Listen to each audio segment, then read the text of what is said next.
Continuing with our football team, the voice of Trojan football, who's kind of done a little bit of everything at Fruitport.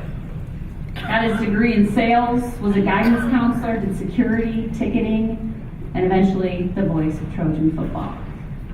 Thousands have heard his voice tonight. We're going to hear his for the last time.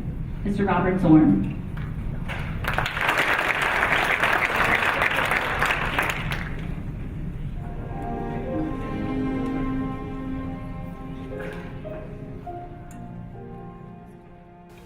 It's an overwhelming experience for me. It's probably the last thing I ever thought I would get in athletics at Fruitport is to be considered for the Hall of Fame. I always kidded Gene Young about being in the Hall of Fame downtown, and he said my grade point wasn't high enough. But this is, I've cried like a baby. I've called all the kids, and I've cried on the phone, and they said, "Are you okay?" And I said, "Well, yeah," but it's just an emotional experience. It's something I've never expected. Last year they said I was a candidate but didn't get in. I thought, well, gee, to be a candidate was wonderful. But this is just a fantastic experience for me. Bob Zorn is, in my opinion, a special character in Fruitport history, we'll say. You know, not only because he is just a great guy.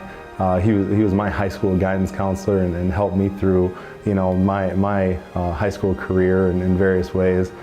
Bob Zorn was our announcer when I first got to Fruitport, and he was also a counselor at the high school. I've known Bob actually even before that. Bob was the head boys counselor up at Blue Lake Fine Arts Camp, where I was the waterfront director. And Bob and I got to know each other, and Bob was a jogger. And I was a young kid right out of college. Actually, that job as waterfront director, I was in college. That was my summer job. And so Bob would come out of his trailer that he lived in, and he's going for a run, and he'd drag me along. So we'd run to the end of the road, probably a couple of miles. And I was really gassed. I, wasn't as good a shape as I probably should have been. And to have old Bob Zorn, out there running, and I have a hard time keeping up with him. And then when I got the Fruitport job and found out that Bob was a counselor out there, and it was kind of nice to go into an environment where I already knew someone.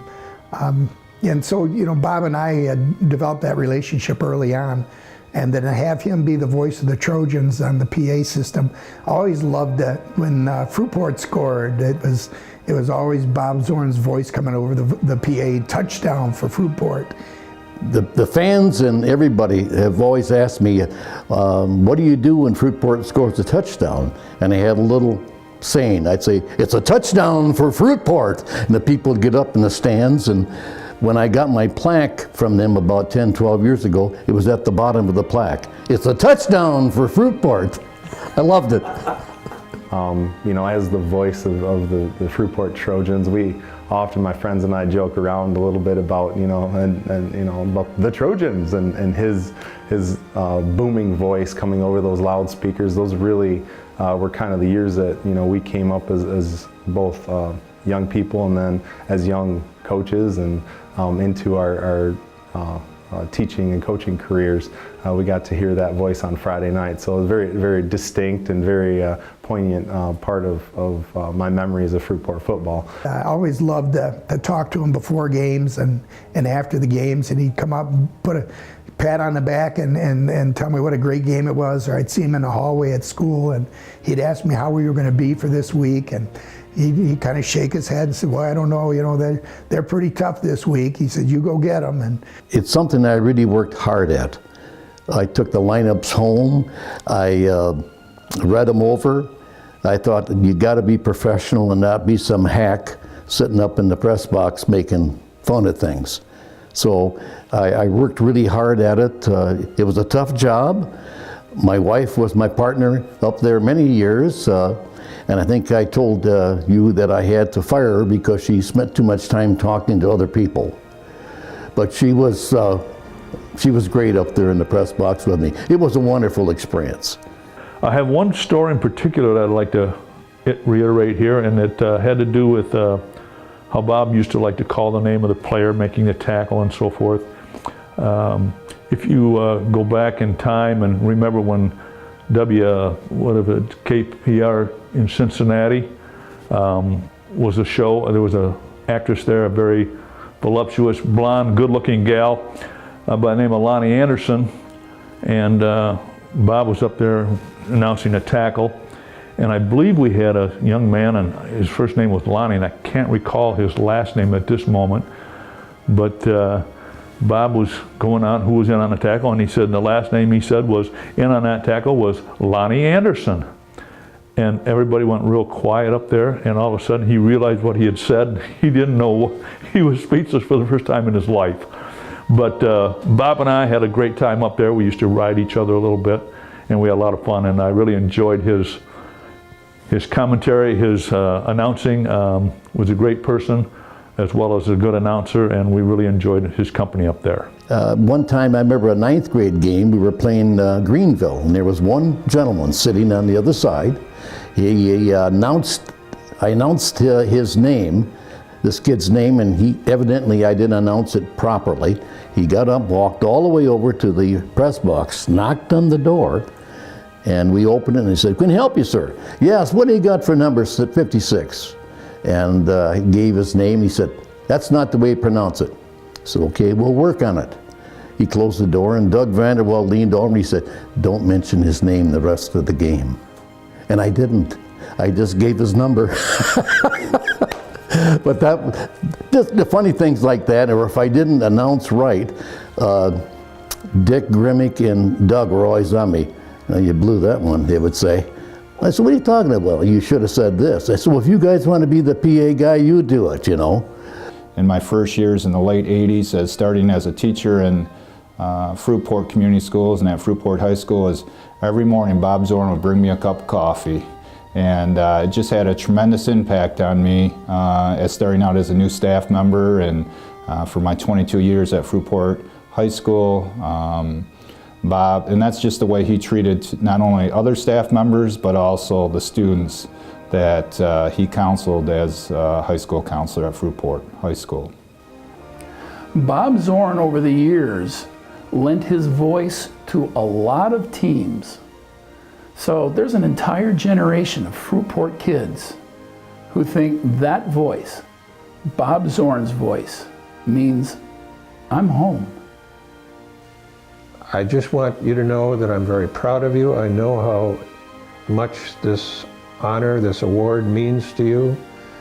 And it couldn't come to a better person or a better friend. You've given many years to our school district. So congratulations, Bob. I know this means a lot to you, and it means a lot to me, and as our friendship means a lot to me. So couldn't happen to a better guy. Congratulations, Bob.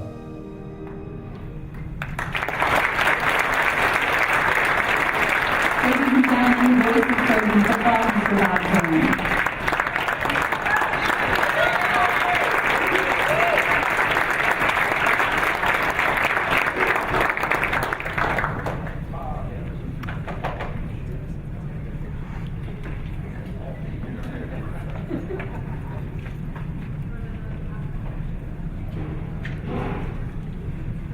It's a overwhelming experience. When Ken Ernie called me, I cried like a baby. So I called all my kids, my daughter down in Florida. She said, "Are you sick?" I said, "No, I'm crying." "Why?" And I told her, and I think she started to sniffle a little bit too. But I called all my kids, and they told my grandkids that I had gotten this award. And every time I called one of my kids, my daughter and everybody else out here, I'd start sobbing. And I said, "I can't believe anybody would choose me for something like this." But it was a great experience, and I appreciate everybody who said those nice things about me. There were a lot of crazy things up in that press box. You know, everybody in the stands is a coach.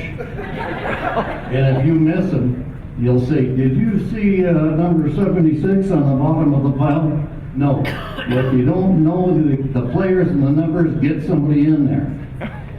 So, but it is funny with my wife, because I had to get on her because she's really such a beautiful lady, and she would talk to everybody in the press box. And I'd say, you know, we're making $20 on this game. If you don't do your part, you're not getting the 10.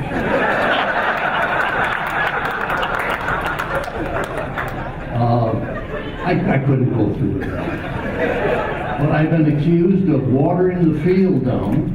We played Reese Buffer, and the coach came up and he said, "You're the guy that watered the field down, aren't you?" I said, "I'm the PA guy."